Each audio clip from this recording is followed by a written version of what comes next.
Start speaking. Yes, Shikha, I can hear you. Yeah, so I'm Deshpande from VTU, and our new co-founder Angi from VTU has joined. So Angi will lead us for this discussion, and the Vice Chancellor, the Registrar, and the entire management of VTU has joined the discussion. So we may now start the entire team training and demo session. So let me just quickly introduce. I think there are around 170 participants who has joined this call. Very good afternoon to everybody. My name is Shikha and I am the account manager in Microsoft. I work closely with the education institutes in the top education institutes in the south of India. The agenda for this meeting is to help you to get a hold of how Teams as a product from Microsoft helps you in conducting the trainings and conducting the classes online for your students. The advantage from this is that there are a lot of students who are staying outside and they are staying in their home. In order to ensure that the continuity of their academic session does not get impacted because of the COVID situation, and hence from Microsoft we are sponsoring the training and the hand-holding for the education institutes in India so that they can adapt to new ways of learning and teaching. And hence, they can completely run their session the way they used to run in a physical or in a classroom kind of learning. With that, I have a team from EY. So EY has partnered with Microsoft and together are helping education institutes to learn, adapt and use new ways of learning in India.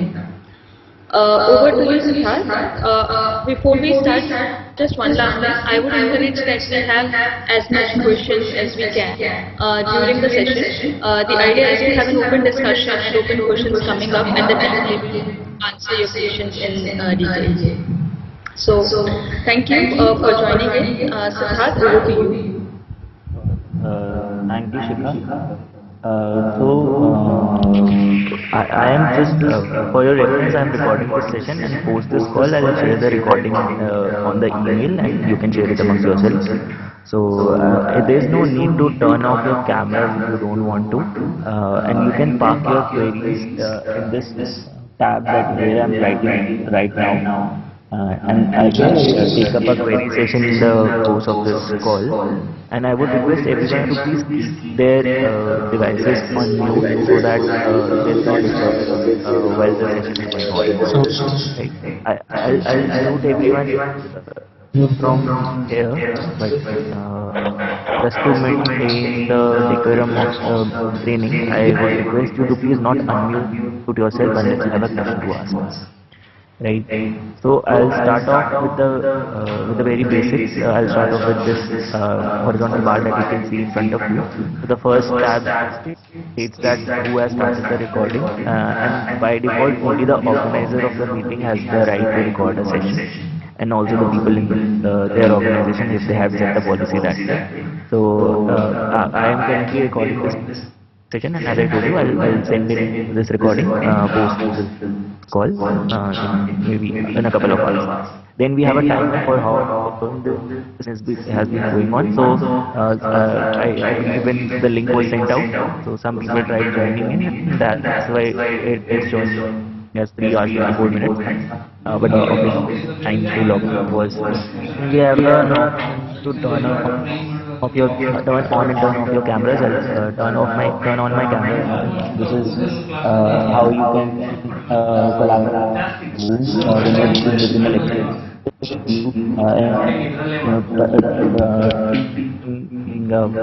Physical side and then we have options that come with it. So I'll quickly walk you through those. Go to this mode of see this option says background switch. To blur my background. If I click on it, it would in real time would change it would blur my background, and that way your students won't be distracted when you are trying to play a lecture from your homes or something like that. Or you can change it to something else, so it will change the background in real time and you can't see what actually there. So this is about the background features that with the video camera. So I'll turn off my camera for now because it would save up some bandwidth both for you as well. And you can also turn off your videos if you don't want keep it enabled. Then we have an option to mute and enable yourself. So I can still hear some devices being on, mics being on. So you can turn off your mics from here by clicking on this option. So it will put up a cross here which tells you that you are on mute or not. Then we have an option to share screen. So for this session, I have altered the setting so that no one except the people I have allowed are able to share screen, because if people try to share their screen, so that would disrupt the flow of the call. So this is where you share your screen, and for this session it is a great option. But that's how you do it and how do you remove it.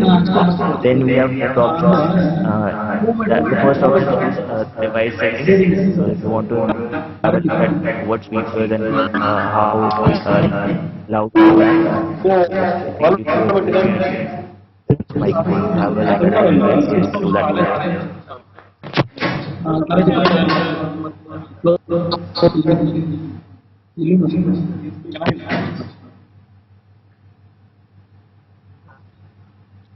So I was explaining about what is the use of show device settings.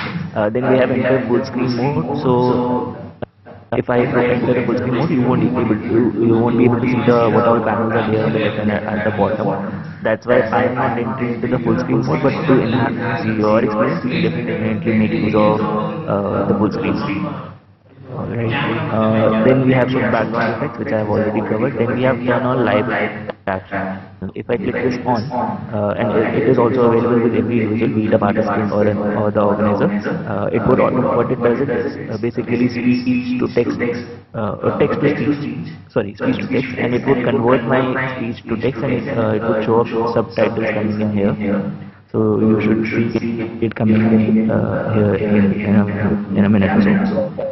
So this is how you can make use of the turn on live captions. So then we have keypad. So this is more of used in the corporate setup wherein you have PSTN devices and you want people to log in via PSTN. So that's where keypad comes in handy. Then we have stop recording. So as I already recorded this session, that's why it says stop recording.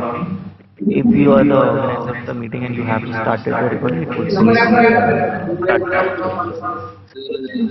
Then we have this is really useful when in a setup wherein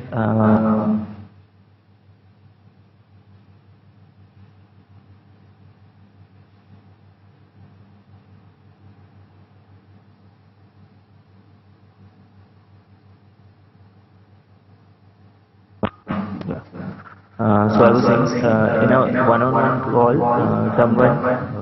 if either of the participants leave, the call would end for everyone.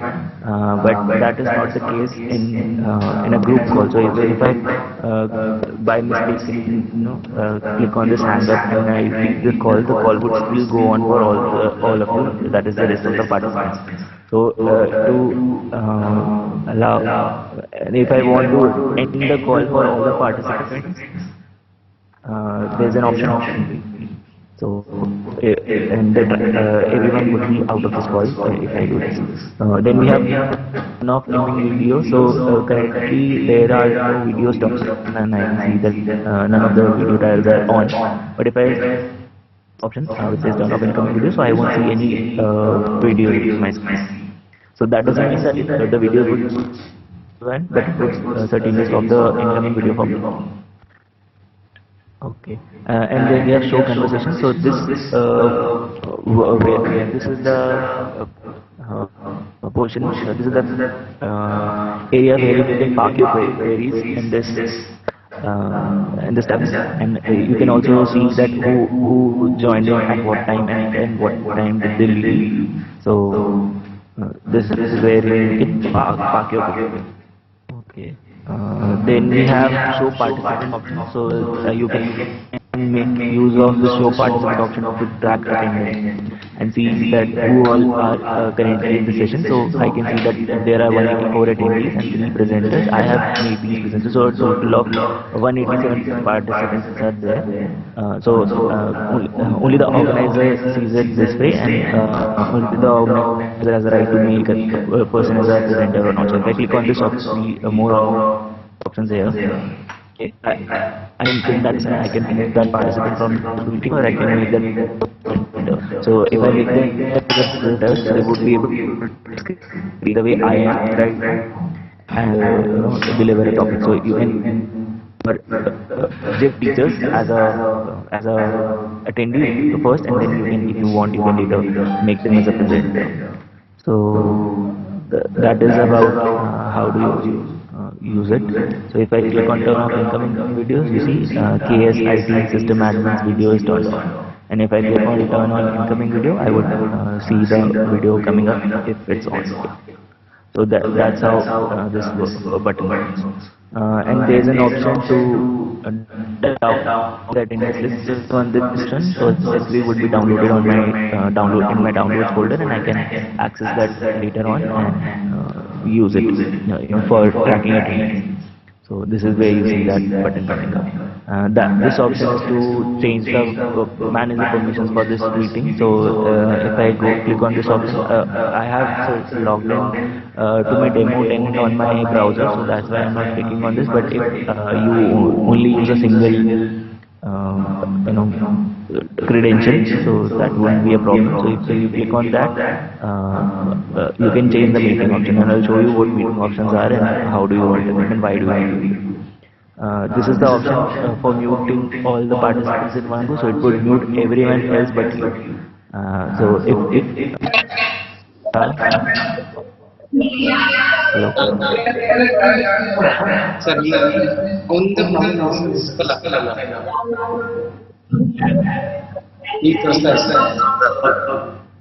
Okay, so I was saying that mute all options is visible only to the presenter, and if they click on that mute all option, it would mute everyone else but them.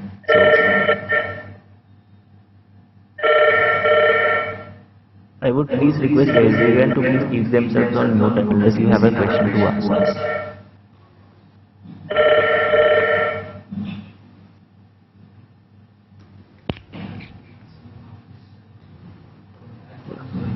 Thank you. So, if I go to the education license that I have, so the link is portal.office.com. So I'll share all these links and recording of this session and all the related documents post this call with everyone, and you can refer it later on. But the link is portal.office.com for your reference, and herein you can see all the O365 applications coming up, starting from Outlook, which is your email client. Your students and your teachers would see the notifications coming up when they are added to a team, or if a meeting is scheduled. So all these notifications come in also on their calendars, as well as a meeting invite goes out, and they can have a look at it under Outlook. Then we have OneDrive. So OneDrive is a cloud storage from Microsoft. So you get 1 TB of storage per organization and 10 GB of storage extra per user for every license. So that is about OneDrive. Then we have Word, Excel, PowerPoint. So these are well-known applications, but with Enable Access, you only get the online version of it and not the desktop version. Right. I would please request everyone to keep themselves on mute. Otherwise, I have to go back and mute everyone manually.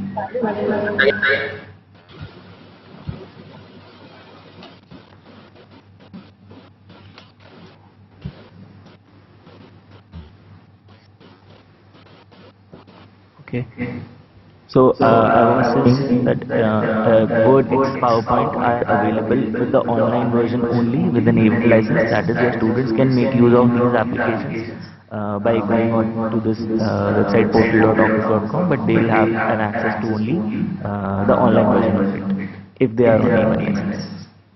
Okay. OneNote and Class Notebook are more or less similar. Class Notebook derives some features from OneNote itself. I'll cover those when we are doing the demo for Teams. So I was just trying to explain that what all you get when you get an A1 license.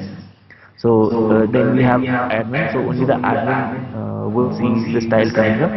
Rest of the teachers and students won't see the style admin panel. And then we have streams. So stream is basically synonymous with your YouTube, but for Microsoft community only. And you can share your recordings of your sessions and any other video that you have recorded previously and you want to upload it. So all those videos go in stream. So you can play those videos at 2x speed or have a look at the transcript and jump on to that particular time stamp. So all those features are available in this stream. I'll also cover streams in Teams itself, because most of the applications that are a part of O365 are also available within Teams itself.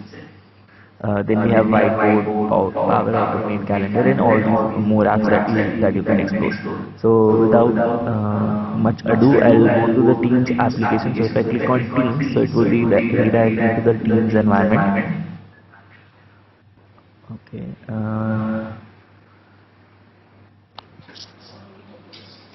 You can turn off your cameras. There's no need to turn on your videos.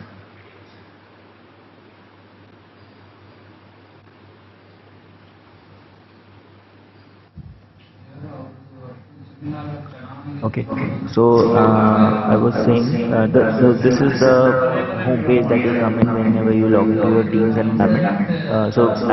Teams is available both on both as a desktop application as well as it is available on your browser. So and also for every handheld device, that is your mobile phone, for both Android as well as iOS. So the layout is a little different when it comes to Android and iOS and other mobile applications, but the feature remains the same. So whether you use it on a browser or you use it on a desktop, the feature remains the same, but it is recommended that you use the desktop version whenever you are trying to conduct a class. So that you can use up all the applications and extensive features that are there.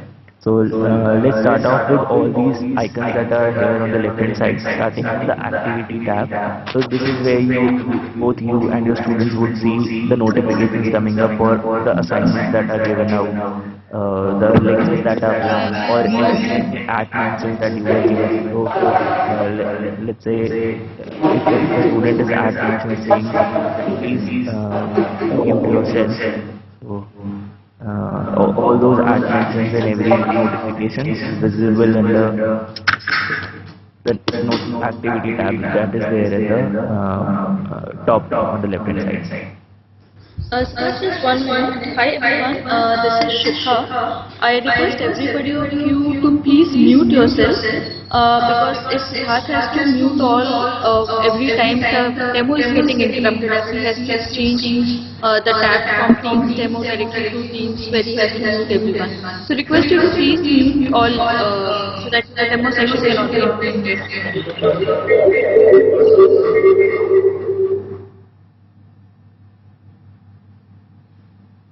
Yes.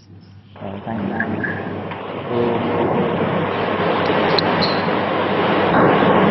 you.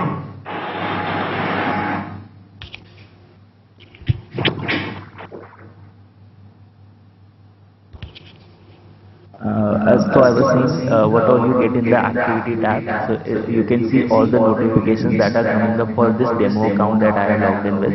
So this is my demo account with an education license activated. So I am getting notifications for assignments that were given out, or a class wherein I was added to. So a class is basically a team in a Microsoft Teams setup. We call a class as a team. I get a notification whenever I am added to a team, and if there are any ad mentions, I am not seeing any ad mentions here, but if there were some ad mentions, so all those notifications would be visible in this activity tab.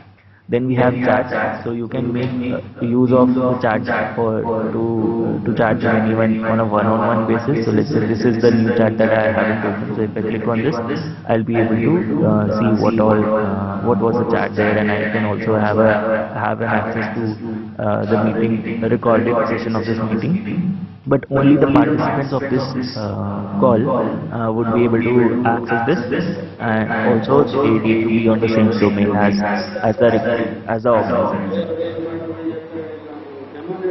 I'll request everyone to please keep themselves on mute.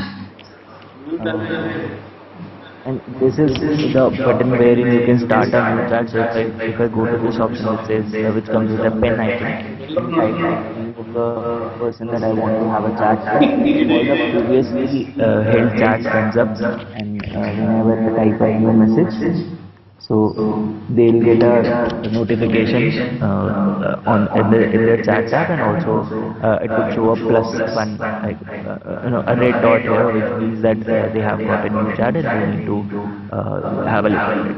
So if it's not red, it would give a notification sent, and when the chat is red, it would give an icon like this, with like an eye. So that signifies that the message has been seen. And it automatically comes up to the most recent chats at the top.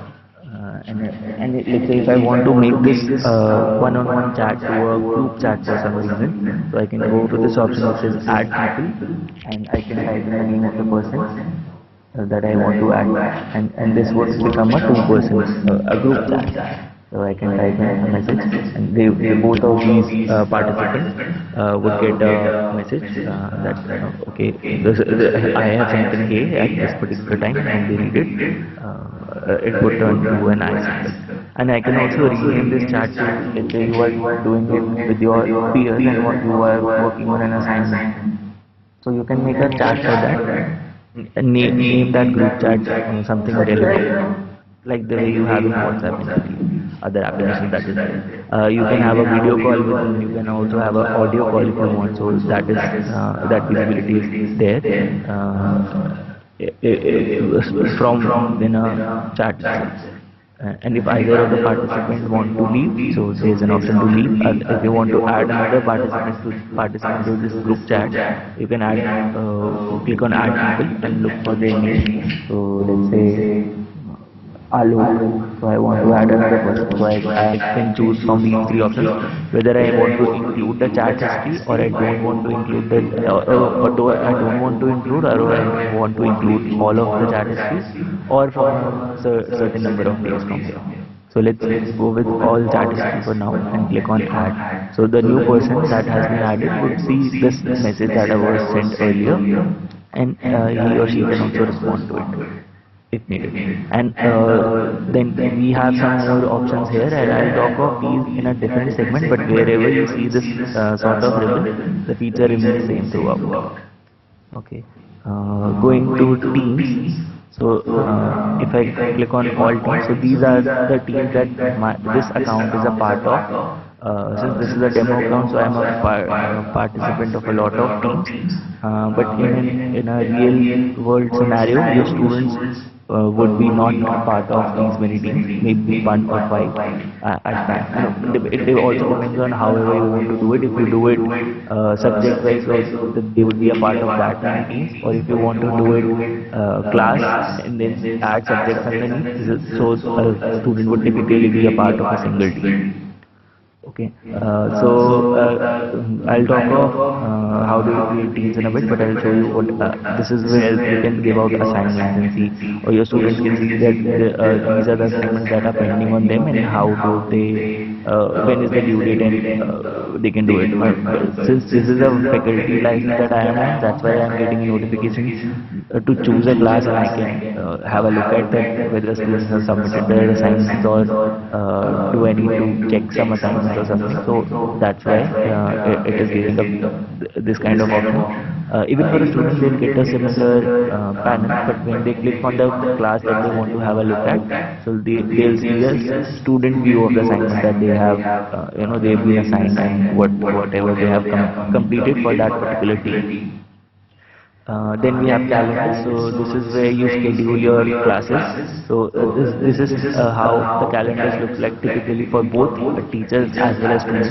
So when you create a class, whenever you schedule a class, so your students would log in at that particular time and see that whether they need to be a part of some class or not. So if the session was held before 11 a.m., so this red line would be here, and where the student rather a teacher both would have to decide whether they want to be a part of this lecture series or this. So that's why it is recommended that you plan out the lectures in advance and schedule the lectures according to the session plan, so that there is no conflict for both the teachers as well as the students whenever they are trying to be a participant.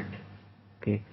Then we have some more options available here. I'll talk of these as we go along. So about the rest. So how do you create a team? So one thing that you need to keep in mind is that creation of team is a one-time activity. You don't have to do it on a daily basis. What I suggest is that you assign this task and delegate this task to maybe program coordinators, and they add the respective students and the subject teachers accordingly to a team. How do you do that? Is to go to this option which says join or create a team at the top right. You go to create team, and then you have to make a team type selection. So the first option is class, wherein you get where you can discuss, give assignments, create group projects or something like that. All the features that we are going to explore in due course of time. So all these features are there in class. Then you have professional learning community, so you can make use of professional learning community for maybe a parent-teacher type of setup. For that you can make use of PLC. If you want to have a staff kind of remotely, you want to be a participant of a staff group, so that's why there is a different team type selection available for staff. And if it doesn't, in this particular scenario, it doesn't fit in either of these three categories, you can make use of the other, wherein you can go for clubs, study groups, and all other activities. So let's stick to class for now. You click on class, and you type in the name of the class that you want to create. So let's say VTU BTech that I want to create. So I can add a description to it if I want to, or I can use an existing team as a template. So that is, I'll talk of it in a while, but this is important when you want to, let's say, change the semester and you still want to keep the old records for your reference, and instead of renaming the class, you make a copy of an existing class. So that's when you use this. So and it gives you a description which says that the teacher as the owner and students are the participants. So there are quite a few differences in terms of what a teacher that is an owner enjoys over teams, and what a student doesn't. So I'll show you that in a bit. So when you click on next, it will give you a prompt to add in students and teachers respectively. So if I type in, let's say, Isha, hello, line, and student. So I have these 4 accounts who are a part of this team's call, and who should be a part of this new team that I'm creating rather. So and then we add the subject teachers for this video BTech semester 2. So let's say for operating system, Sunil is a teacher, and for some other subject, Nitin is a teacher. Or maybe we can have so let's go with, okay, students. Let's say by mistake I add a student to a teacher. So there is no challenge there. We can change it later on. And how do you do it? You go to this option which says manage team, and you look for the member. So I know for a fact that this person and under the owner's list, this person student has been added by mistake, and what I need to do is click on this drop down and change the permissions from owner to member, and they would be removed from this list and would automatically become a part of the members and the guest list. So now there are 5 members and guests and 3 owners, which are basically teachers. So if I want to attach tags against every teacher for reference, maybe that why was particular teacher added to this BTech SEM2, so we can look for the tag and see. So for example, Nitin is a operating system teacher, so I can add a OS tag against his name, and I know for a fact that Sunil is a networking teacher, so we can do that. You can add up to 100 tags against any person. So a total of 100 tags are possible. And let's say for my name, I just want to add an admin tag that I've just created this team, but I'll be a member and an owner for this team, but I won't take up a subject, so that's why I can add an admin. So similarly you can also do it. And then there is an option to mute all the participants from here as well, but that doesn't mean they would be hard muted. They can still unmute themselves and ask questions, but this is also a provision. You can come to this place and mute them from here also. And let's say if you want to remove a person from the team, they are no more a student in a college, or maybe you just don't want them to be part of this BTech SEM2, or they were added in this team by error. They were supposed to be a part of semester 4, and you have added them because their names were similar or something. So what you can do is you just need to go to this option, which is a cross, and they would be removed from this team. So you enjoy a lot of control. So these controls are only available with the owner. So an owner can delete a team, an owner can add members to a team that the students can't, an owner can leave a team. So all these features are only available with the owner. So you need to ensure that you add right set of people under the right category. Otherwise you'll face some troubles later on. And then we have channels. So I'll talk about what channels are, but channels are basically similar to the subjects that you have. So operating system, networking, and all the subjects that are relevant in terms of BTech semester 2nd would be created as channels. I'll show how do you do it. There's an option, there's a button to add channels from here as well, and you also see that option, and this drop down.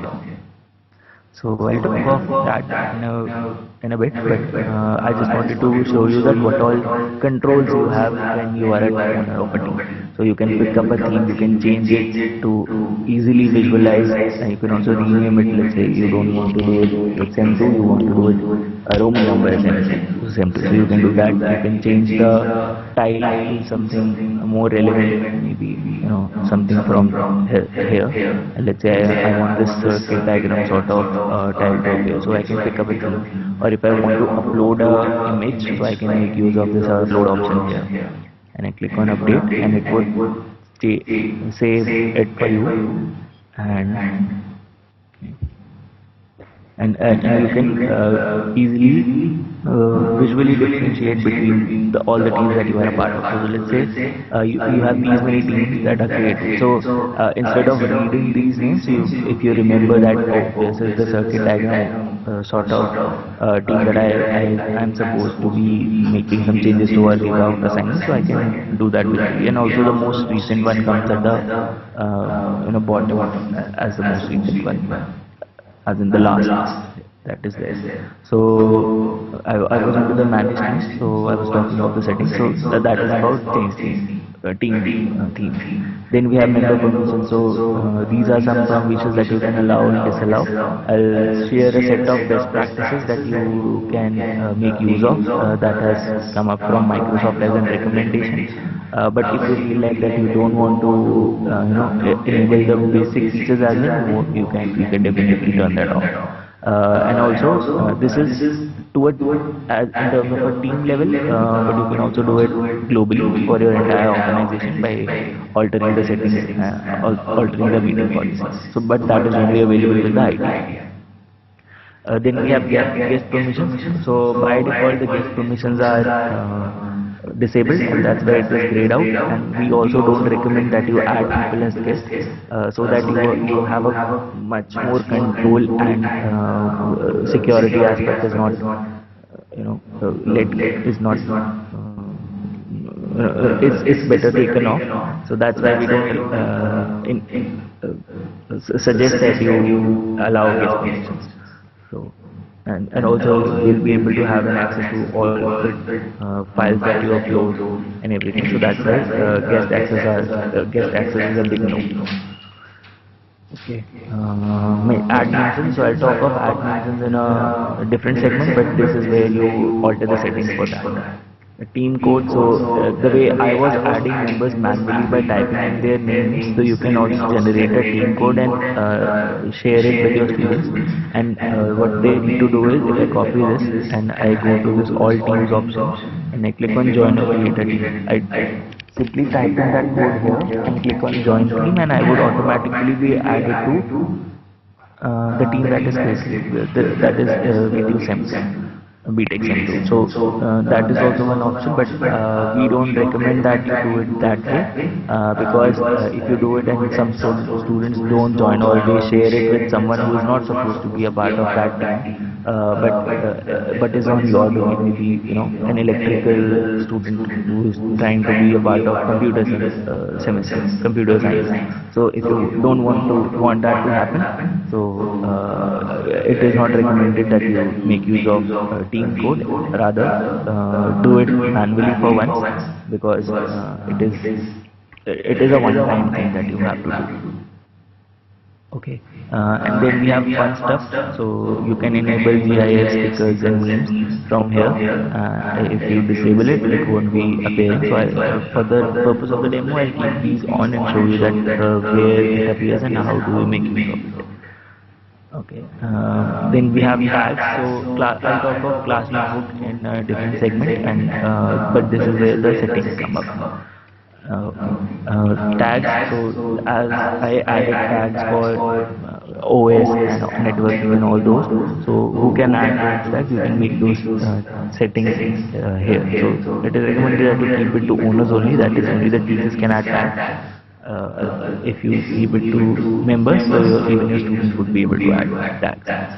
So that is pretty much about the settings and the control that you can have when you are a teacher over this team. So, and then you have analytics, so it will show you that how many members are there, and what is the total number of apps that are integrated, and what is the total SharePoint file size that is taking up. So all these data come up here. So since this is a new team that I created, so that's why it's a lot less. But when you add more apps to it, so the number would rise. But to have a one-stop view of it, you go to this option which is analytics, and you can download a report for the last 7, 30 or 90 days. Right. Okay. Then we have apps, so you can add more apps. So there is an option to integrate more than 400 apps with Microsoft Teams as in the third-party applications. And if you want to add a custom application, so that visibility is also there. I'll show you where it is and how to do it. But the integration part needs to be taken care by. Okay. So I'll go back to the teams, all teams. And I go to the team that I created, and I show you that how do you add a channel. A channel is basically a subject. So if I click on add channel, let's say I want to create a channel for operating systems. This is a computer science that I'm taking care of. But similarly, you can add channels for other grades, other degrees as well. So then we have a privacy setting. So description is optional, so I'm leaving it for now.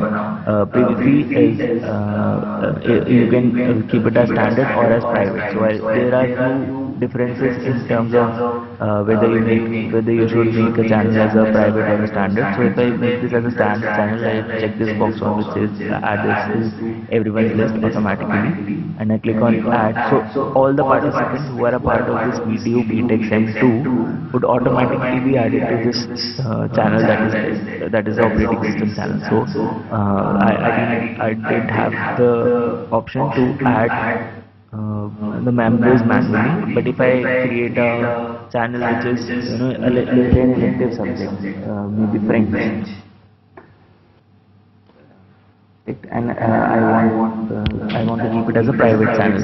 So then I would get an option to add the members manually, as in not everyone is supposed to be a part of French lecture.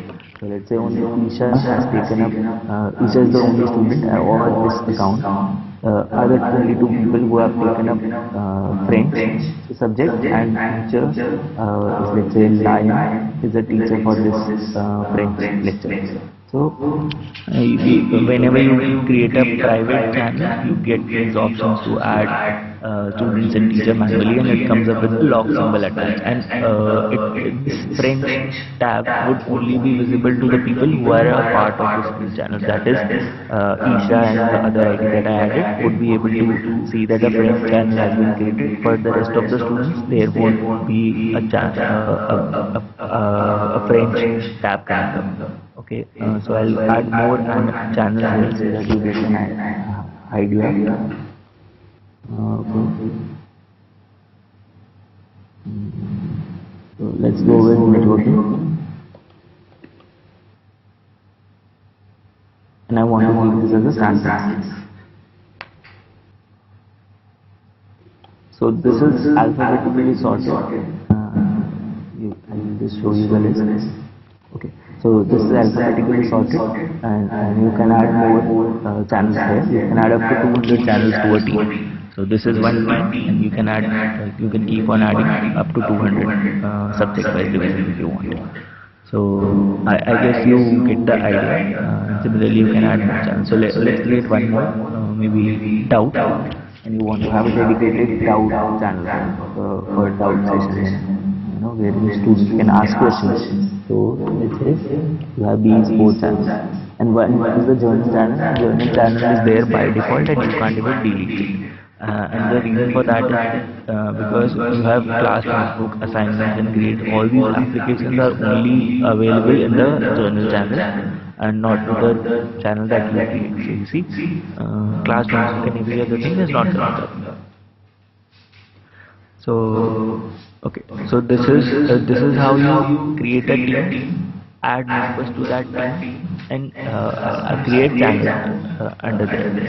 Now comes the part that how do you schedule a lecture. So to schedule a lecture, you go to this option which says calendar.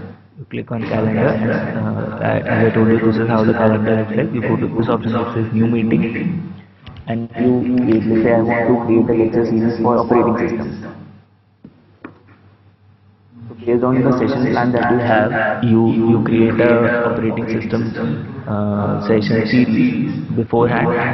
Your students will get a notification both on their emails as well as it would appear in the post channel, and so they'll be able to log into that particular time. You don't have to send out a meeting invite as in a link every time to join it. So but for this session, since you are not a part of teams like this one that I created, what we did was we copied that link and we shared it across with you, and you were able to join it as a guest. But in a educational setup, when your infrastructure is in place and you have the IDs for both your students as well as your teachers, you don't have to really do all that activity of sending out a link and asking them to join at that particular time.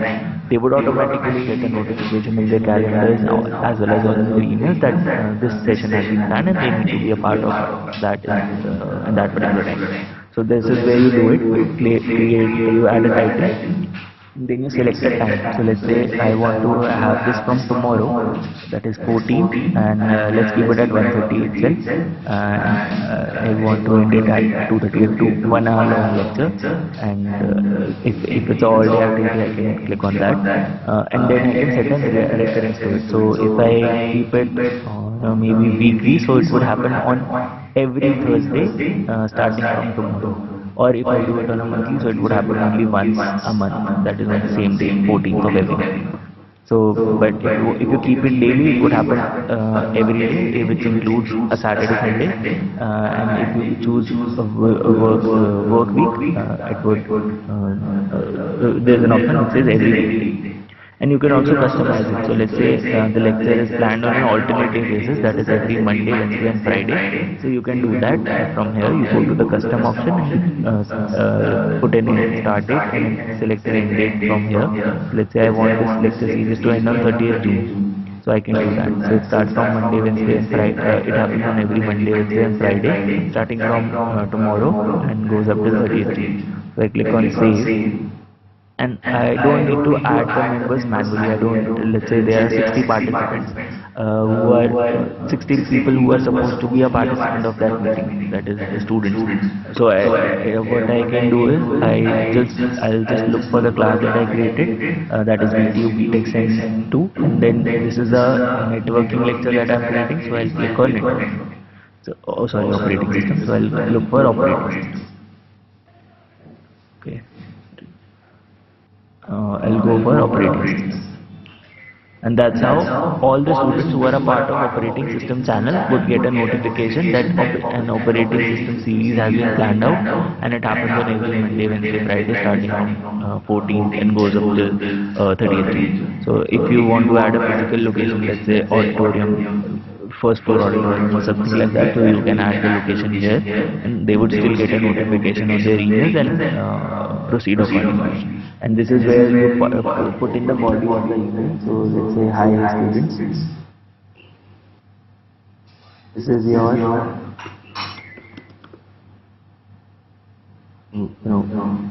OS lecture series, and you can type in whatever message that you want to give out. If you want to give them some instructions, you can put those here. So, and you can also format it, maybe bold or italicize all this. So this is how you do it, and you get these options at your disposal here. You can highlight it, then you can change the font size.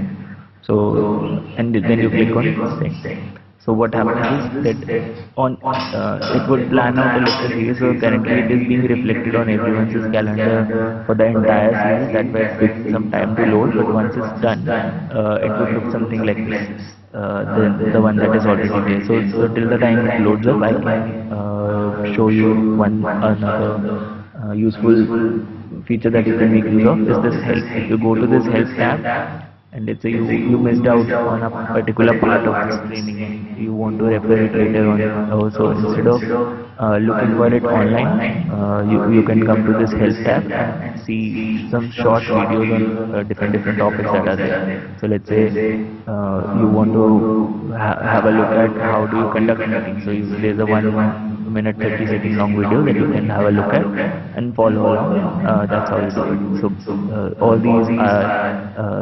all these videos are available in this help tab. I'll go back to the calendar and see if it's reflecting now. No, it's yeah. So now you see the lecture that I had planned from tomorrow onwards.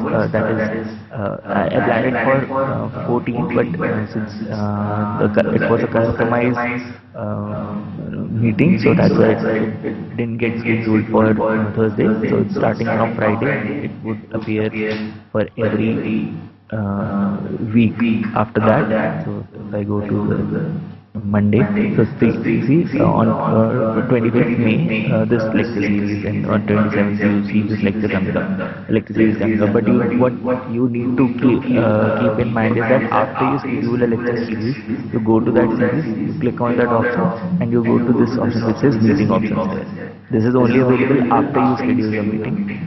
and then you alter the settings from who can bypass the login to everyone or people in my organization. You can keep it either for now, because in an educational setup, both students and as well as the teachers are a part of same domain, so it doesn't really matter whether you keep it to everyone or people in my organization. But one thing that you need to keep in mind is that you change the settings for who can present to only me or specific people, and then add specific people manually, maybe your subject teachers, for this specific setting.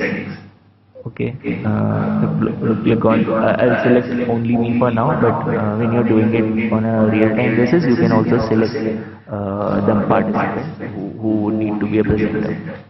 I'll click on save, and this setting has been applied to the entire site. And let's say, this is the time that we are right now. It's 11:24, and the timer is here. So when if there was a lecture planned out here, so let's say at 2 p.m. I have a network series that I need to be a part of. So what your students as well as your teacher would do at that particular point in time, they would go to this meeting series. So I'll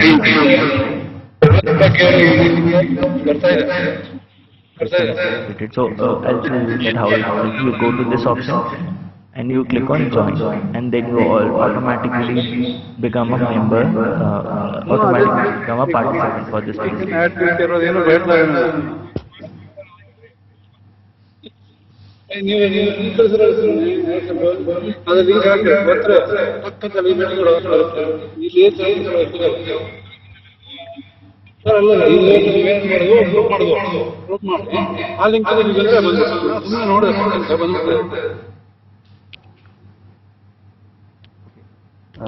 So I was saying that when you go to the calendar options, and at that particular point in time, your students simply click on the join option and they become a member for that. So since I am a student for this meeting invite that I have now entered, so that's why I can share my screen, and it is showing up as grayed out for me. But if I were a teacher, so I could share my screen, I can share my a PowerPoint presentation or maybe a whiteboard and deliver the lecture. So this is how you typically conduct your classes in a classroom setup.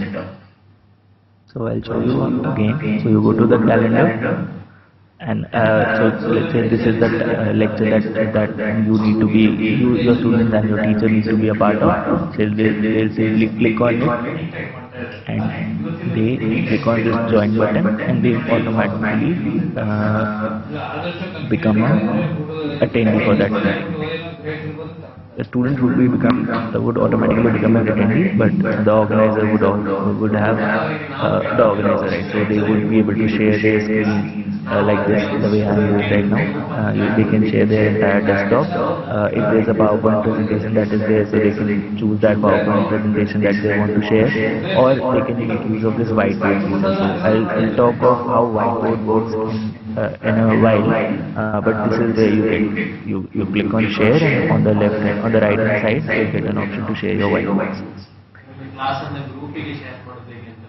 So this is how you create teams, add members to that team, schedule meetings, and how you become a participant of that meeting. So these are some basic functions that are there. So I would take up some questions.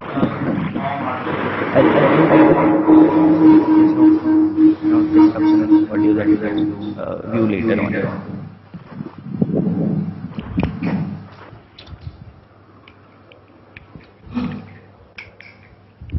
Okay.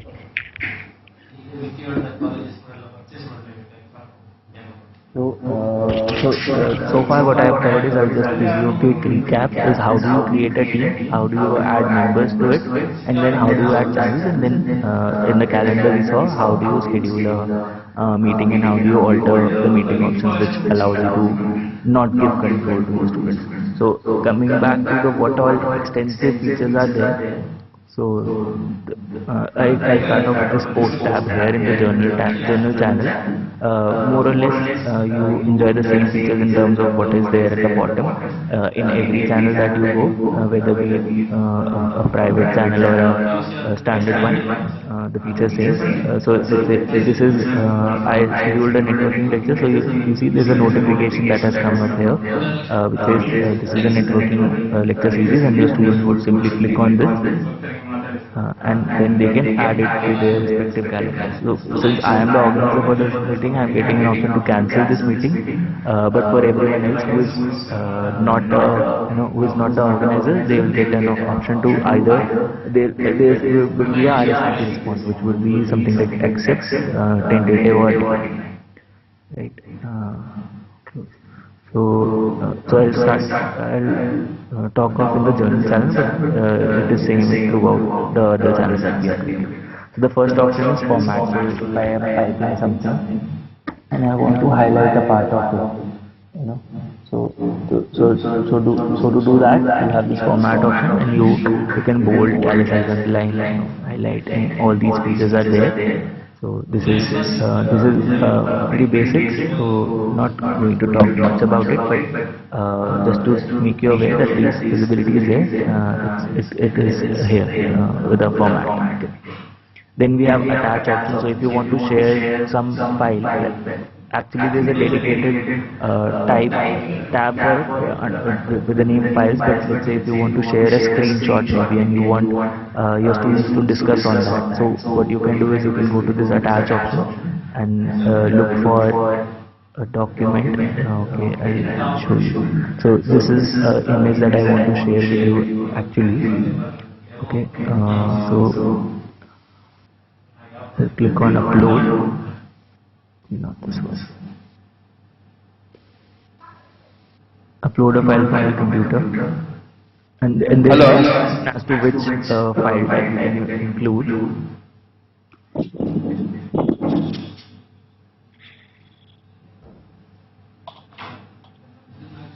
And then you can add mention. Let's say you want to draw attention for everyone, every student who is a part of this BTech M2. You type in that name and you tell them that please have a look at this image. So this is how you can upload a file within the post. Hello. Basically a communication pane that you have, and by mentioning them, they will get a notification in their activity. And yes, sir.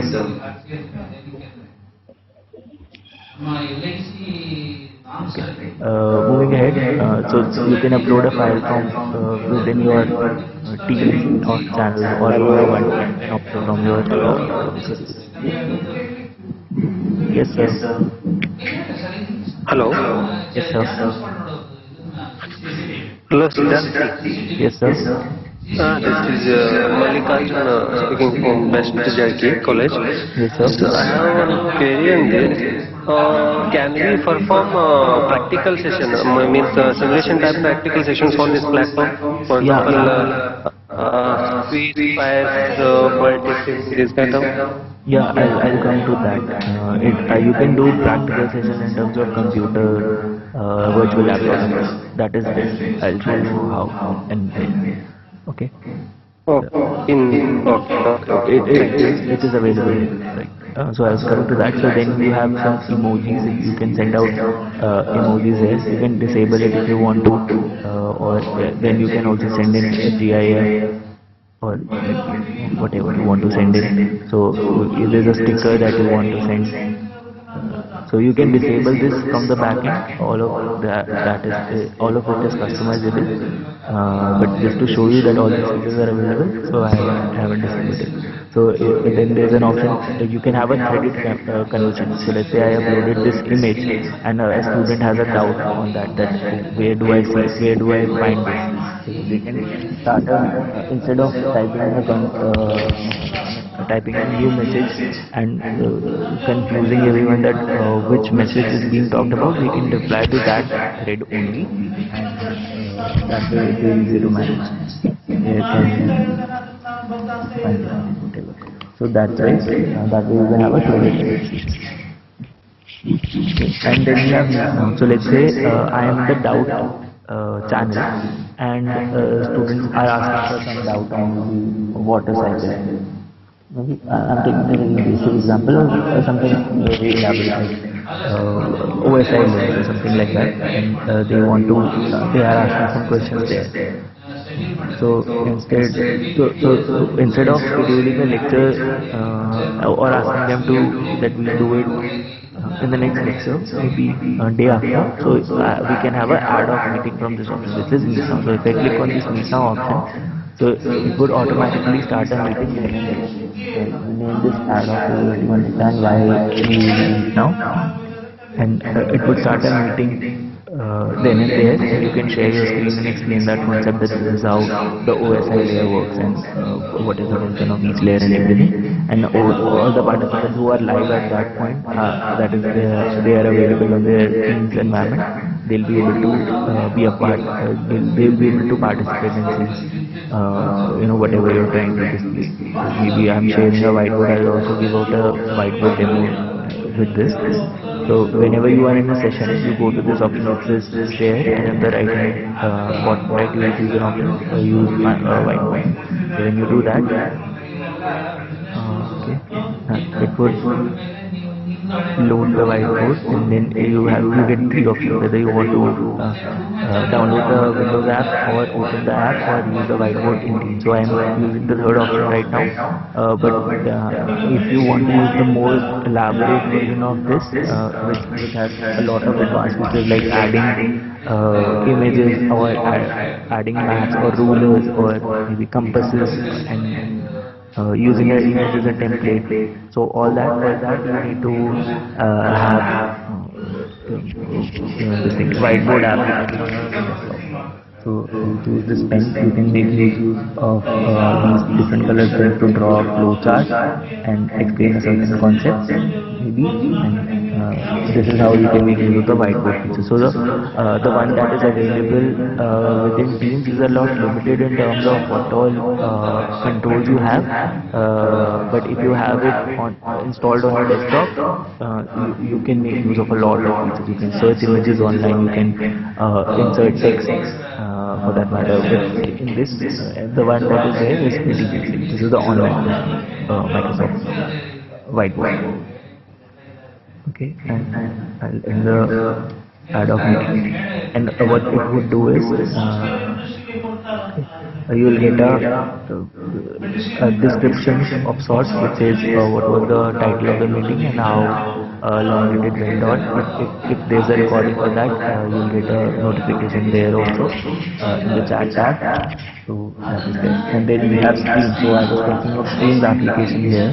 So if I go to Streams, since this is a demo tenant that I am working on right now, so I won't be able to show you more elaborate features for this, but I can definitely talk about that. So let's say this is a video that I want to share with my students, maybe a previously recorded session or the session that happened yesterday. So what I will do is I will simply go to this share icon, I copy the link for this video, and I will simply go to this option that says stream, and I paste this link here. So what it would do is it would create a card, and you can say that this is the recording for session dated whatever, 12, if you want to, if you have it. And that way you can share your recordings with the students if they are not able to find it. There's a dedicated tab called Stream to do it for you. And when they click on that, they'll be redirected to this Stream environment, which is like a YouTube for Microsoft users. So they can play this at different playback speeds. Maybe from 5.5x to 2x. They can change the quality from poor to high or something like that. They can report an issue, and there are a lot more features, but this is a demo tenant, so I am not able to show you what all features are there, but in the real life environment you will get more features there. Features like your transcript would come up here. instead of going through the entire 1.5 hour long session, they can simply search for that particular part in the search tab, maybe presentation, and then when they click on that a particular word, they'll be redirected to that particular timestamp where that word was spoken. So that feasibility is there in terms of how when you use streams over some other video recording feature. So this is how you make use of streams. Then we have applications. This is a third-party application called Praise. So especially when the classes are being conducted online and you want to keep your students motivated, so you can give them some kudos or wear a praise which everyone can see and motivated. So you can, let's say you want to give out a badge which is team player to maybe Nitin. So you type in your name and you add a personalized note as great job or something of that sort.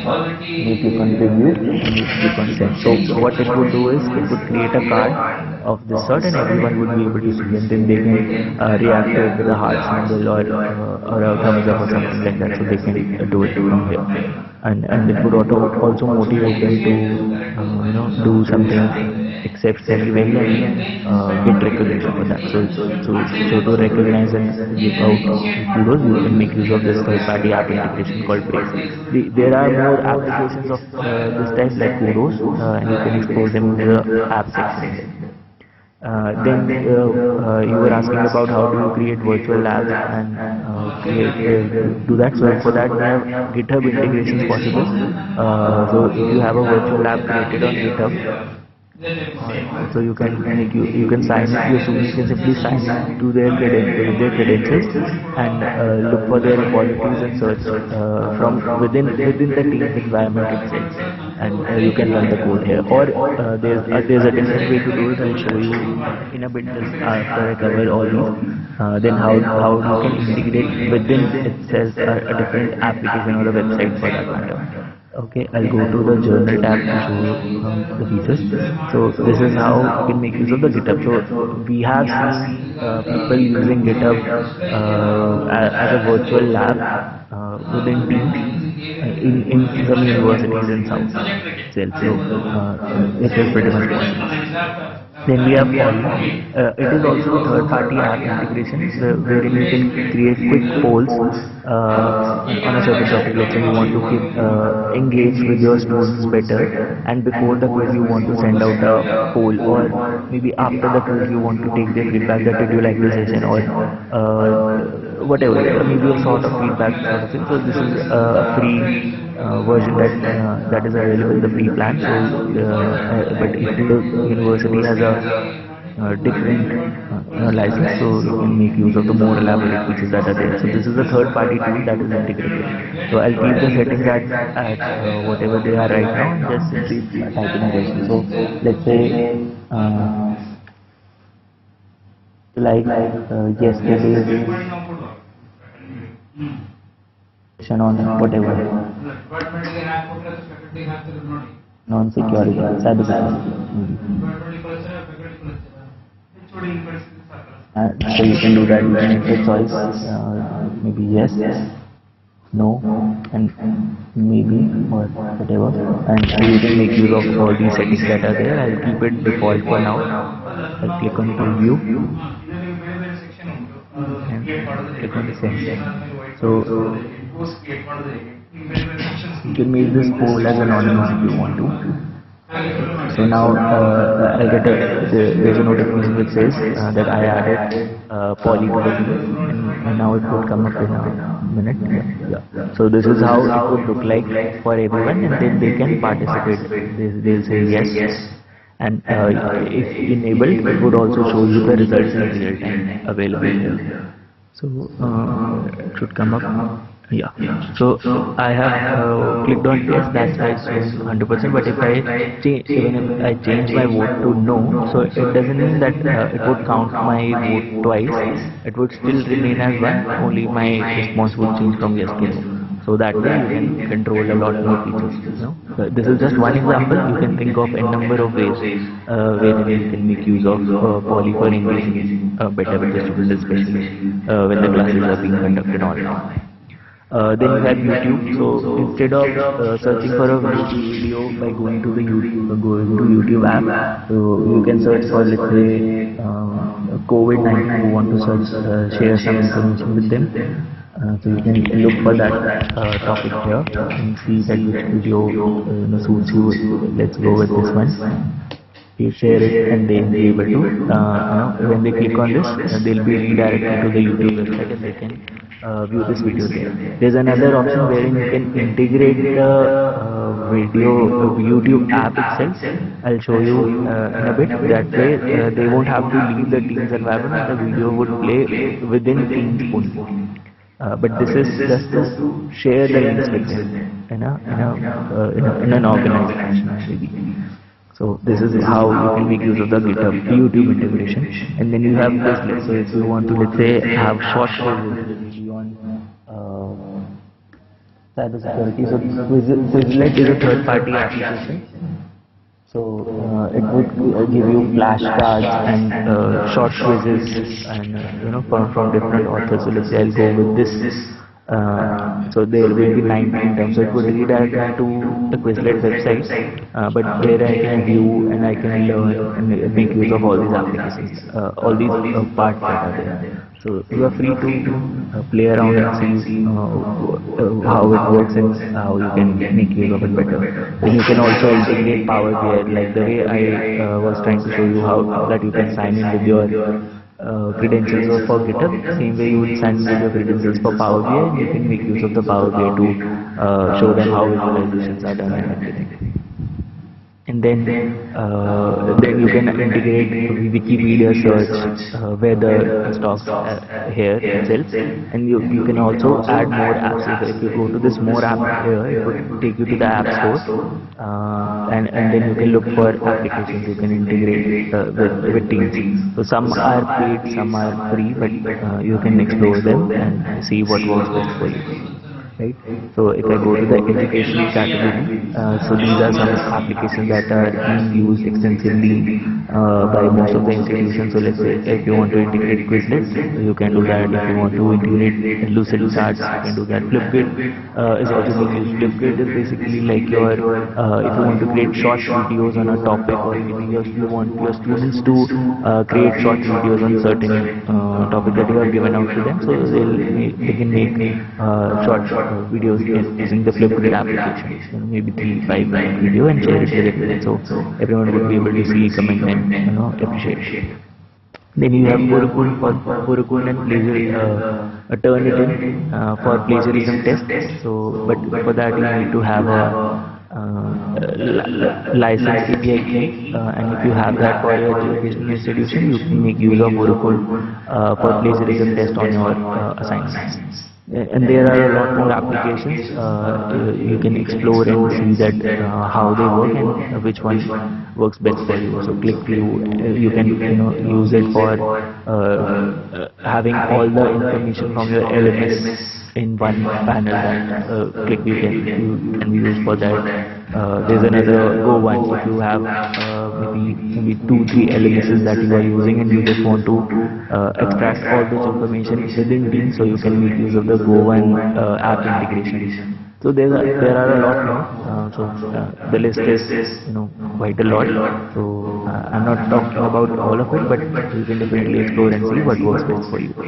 And if you want to upload a custom app, that is also possible, but all the APIs and everything is available and it's open source. You can make use of that and integrate your application within the Teams Play Store. Okay, where was I? Okay, I was on Teams. So that's how. So I was talking about how do you integrate different applications. So let's say if I want to integrate the entire YouTube to this. And I want the YouTube to work within the Teams environment. So you go to this tab on the top, this plus icon, and you look for the app that you want to integrate, and you just paste the channel link. So let's say I'll go for okay, I want to share this channel, maybe whatever. So you can say let's say and you can paste it there. So what will happen is,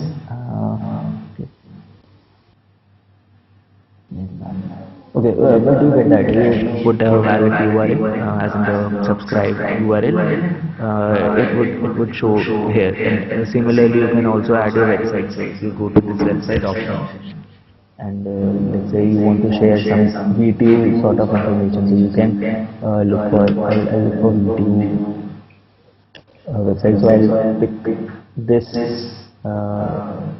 website from here, and I can integrate it with everyone, so that they don't need to go explicitly to the website to be updated on it. So they will simply hover over to this tab here and have a look at your website in one go.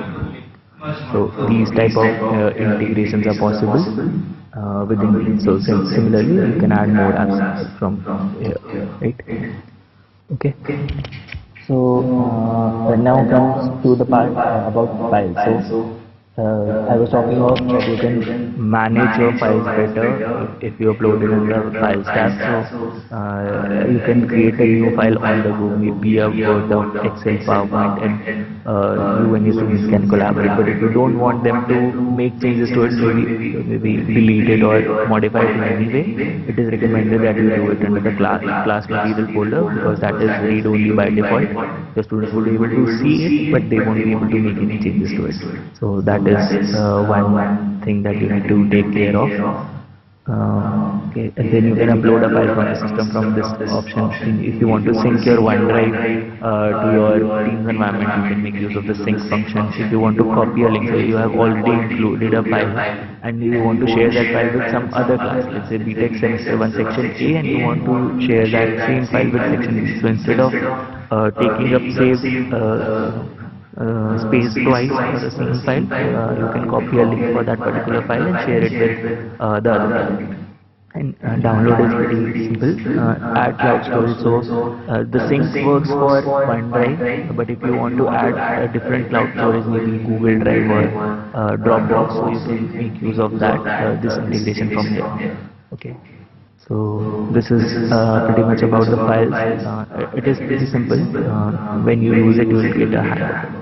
The features that are more relevant in terms of scheduling and creating classes online is this class method. So this can act as a collaboration space. You can share your content from the content library. You can have a look at your students' notebook, but your students can't see each other's notebook, but a teacher can definitely have a look at the students' class notebook and make changes if they want to. So let's say I want to make changes to homework. I'll click on create. So it takes up some time to load for the first time, maybe 20-30 seconds, but after once it's done, it's pretty seamless. Okay. So by the time it loads up, I can show you about the assignments. So if you want to give out subjective assignments, like in theory assignments, wherein students would type in their responses or upload a file for it. So for that, you need to make use of the assignments. So you go to this option which says create and click on assignment. And you can also schedule your assignments in advance differently. So let's say I will make video demo. You can add instructions here, that please look for a case study and do this activity. So all the information goes in here. But if you don't want to type in manually, you can simply add a resource here. You can click on this option and attach a file, and they'll and you can type in the instructions that please refer to the attachment and submit the responses accordingly. So this is how you do it, and then you add points. So this is for 200 points. So you can do that, or you can attach a rubric to it. So for a new account, you won't see these many rubrics coming up, but you can create a new rubric and you use it later on. So let's say I want to use a rubric for 200. I will create it this way, and I want to enable points as well as the rubric that I create. So let's say 200 to 120 is excellent, 149 to maybe 100 is good, and so on. You can make more changes here. You can also edit this if you don't want to keep it fair, average or something like that. You are free to do it. You click on attach and reduce the attach button. Then you want to assign it to, let's say it's two sections. There's a way to send two, section A as well as section B. So you can make that selection from here. So you see that it would go out to 4 classes now, not just one. So that can also be done. Let's keep it for a single class now.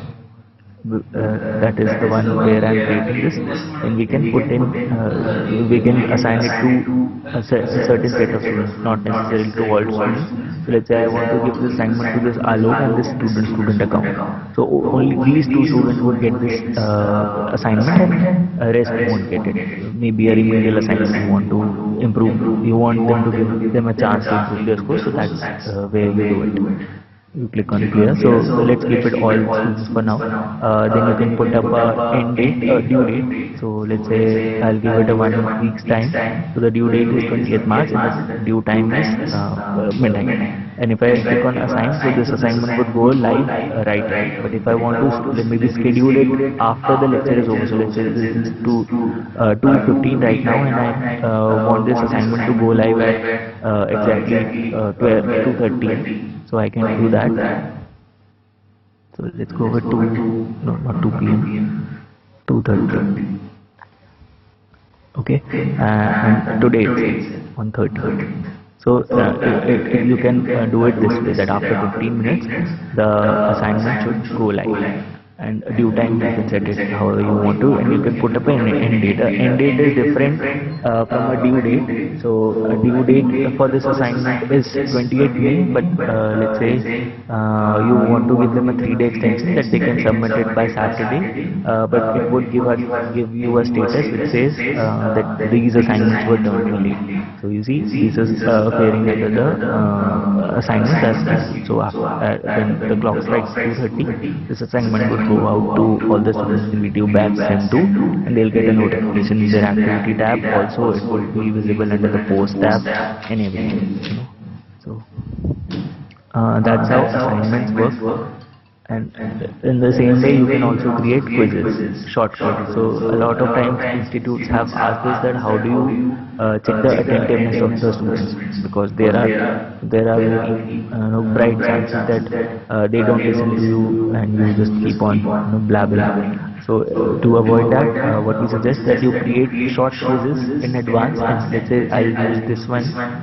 Maybe this one, demo quiz, for now, and click on next, and I can put up a timer in such a way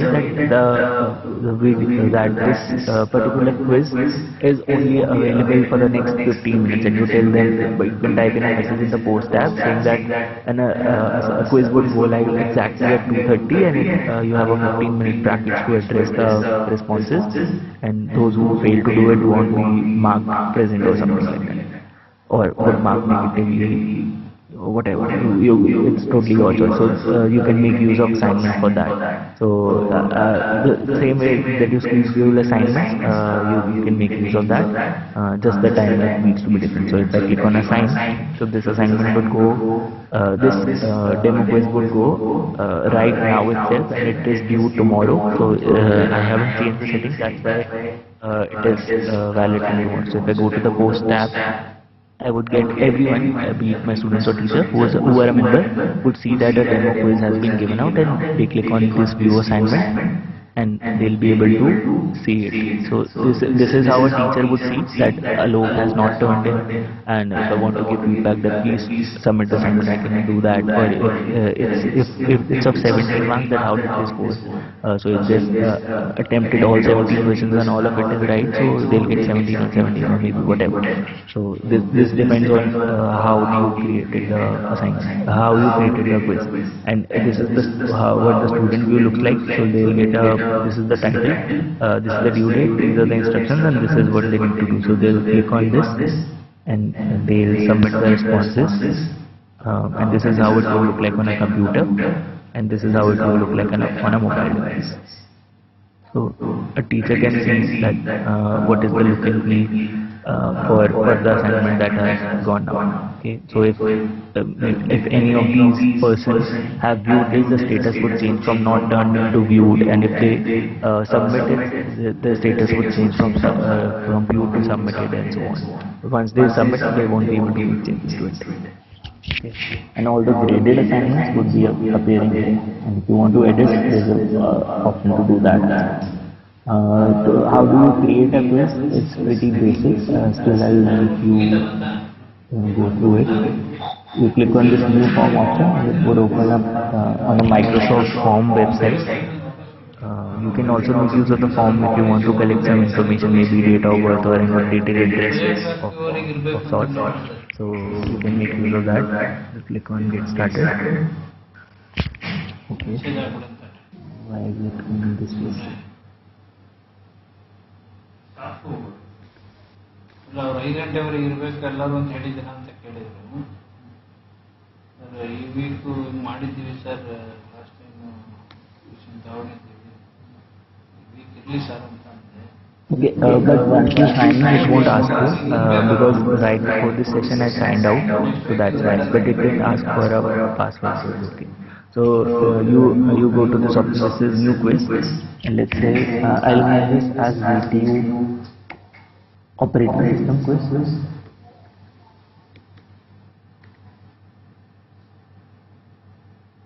Click on add new, and you can make a type selection. Let's say I want to keep it choice. So let's say this is for content. So type in Windows. Hello, ಬಂದೆ 5-10 ನಿಮಿಷ ಬಂದೆ. ಇಲ್ಲಿ ಇದು video conference ನಡೀತಾ ಇದೆ. You add word. So you know for a fact that the answer is word. So you click on word, and that is the correct response. And you can type in the points that this is for 2 points, and this is the required option. And multiple answers are allowed. Then you click this on. If not, then you turn this off. So and for error message, you can see let's say if you choose math, this is not an option. You can type in, oh sorry, this is wrong. Response for this reason. You can type in the reason here. So similarly, you can have a subjective type question also. So let's say you want them to answer in brief that which OS do you prefer. Then they can type in their responses here. And if it's a question for which you have an answer to, maybe a question like how many layers are there in the OSI model. So you know for a fact the answer is 7. So you can type in the correct responses as 7 or 7 and numbers and so on. Okay. So that is how you can add correct responses if you have that. Okay, and you can change the points. So it's a subjective, you can do it for 3 points. It's a long answer, you can turn this option on. But for that you can't really add a correct response, but for short answer type you can add a correct response like the way I showed you. So you can also upload an image if you want to, like from here, from file, maybe a graph that you have plotted and you want to share it. So you can take a screenshot and upload it as a file and ask a question that what type of equation is it. So just to give you an example, so that is also possible. And once you have done that, you go to this option which is create, go to quiz and look for the quiz that you just created, which is this one. And you can schedule it for maybe 15-10 minutes or whatever. So I'll do it. I'll show you how you can do it for 15 minutes. I'll put up a due date for today itself, and I choose a time. Let's say 2:30. So I give them a time for 5 minutes. That after you can do it after 5 minutes. So they'll get a notification in their activity tab as a assignment is given out. Also it would appear in the post tab that is VTU operating system, and they need to submit. Only one feature is left, and then we can formally wrap up the session. So that is class notebook. So now it has loaded up. So if a teacher wants to have a look at their students' class notebook, so how they would do is they would go to that this pane, navigation panel.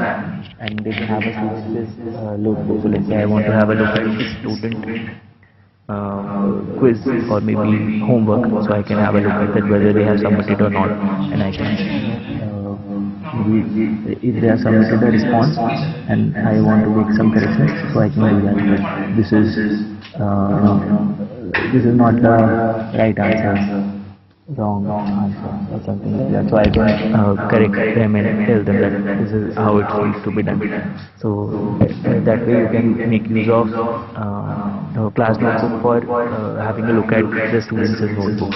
But when you are taking a lecture and you want to share some content with your students, so you put in the title here, the lecture, and then you come to this point. I am just updating it, but you can also add on a page. Let's say you want to, you can make use of all these pretty basic formatting options that are there, so I am using it. But the one important feature that you can really use is this dictate. So if you click on dictate option, so what it would do is it would convert whatever I am speaking to text, and it would automatically be saved in this file, and your students can refer it later on, before their examinations or while they are attempting their assignments. So this is there. So it is recommended that you proofread this and make changes wherever you find it necessary. But still, it takes up a lot of effort in terms of creating, writing all the resources for your students. So that can be really helpful, and it is also available across all the other 365 apps that are out there, be it Outlook or Word, Excel or PowerPoint. So wherever you see this dictate option coming up, it works the way that it is working right now. Okay, then so this is how the dictate function works. Then we have insert, so you can insert a table here within this class notebook and draw differences between maybe Windows and Linux, and how do they differ. I'm just giving an example, but you can use it the way you want it. Or let's say if you want to insert a picture, so you can upload a file from your system, or you can click it from your camera, or you can search an image online. So I'll go with the online option. So these are some suggestions that are coming up, but let me search for let's say you are taking a networking lecture and you want to show them that how a hub look like. So let's say I'll go with this one. And that image is inserted right here, and you can explain that this is how hub looks like. These are the ports, and this is whatever. So this is not the hub that I was looking for, but similarly you can also search for an image and put up that image that you want. And you can also insert an audio file, and instead of writing it down manually using the physical keyboard or making use of the dictate option to create notes, you can also record your audio, and the total recording size is 3 minutes 26 seconds, but you can add multiple recordings if you want, and whenever your students are trying to refer to this class notebook later on, they can simply play it and understand that whatever was being talked about. So I clicked on stop, and it would automatically save the recording for you. Okay, so that is how you can make use of the insert and what all options are there. A link is simply your hyperlink that you want to add. So all that is available. If you want to insert a symbol, so you can make use of the symbols that are there. Or if you know the Unicode, you can also put the Unicode and it would enter the symbol here for you. Now you can also put in emojis if you want. Okay, so there's another feature that is pretty useful. So I'll go to this draw option, choose a pen, and then maybe black ink, and I type in an equation which is not this. And the experience is a lot better when you have a stylus or you are using it on a touch screen device, but I am currently using my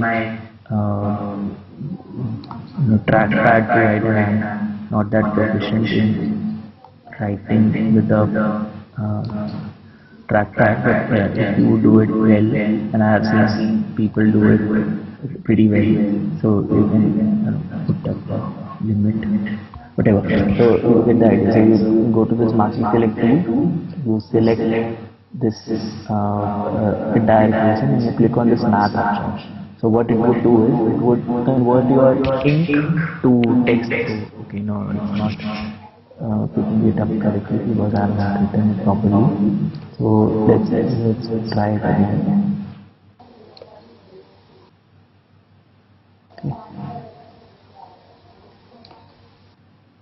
To interrupt, at the paucity of time, can we just cover the last few important features? Yeah, sure. So, but this is important, so let me complete it and then move on. So you can evaluate and show the results. You can plot it in 2D. You can define it with respect to X or Y. So it depends on how well you write it, and you can show the steps to your students if you want to, and explain the topic from right.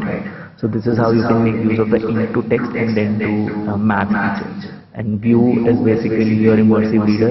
It would read out the text for you, and it's pretty simple. So that is speech, text to speech. Then we have help. It would redirect you to the documentation for one more. Audio is same, I have already explained. Class notebook is if you want to distribute a maybe a section or a homework to everyone. So you go to this option, you use the group distribution option, and you can add a page to everyone's individual class notebook. So this is pretty much about the class notebook that I wanted to share. The rest you can explore a bit and come up with some queries that you have. Okay, and that also formally ends the features that I wanted to cover. I can take up a few questions, and if not, we can close this call. Alright, so thank you so much everybody for joining this session. I do understand that we definitely need one more follow-up session so that we can cover a couple of more features that we are not able to probably be part of this call, and at the same time there were multiple questions which were coming up. So definitely we can include those questions in the end. So before we conclude this session, I would want to have a word from the Vice Chancellor VTU, whatever his feedback, information that he would want to share, or his opinions on the usage of this tool.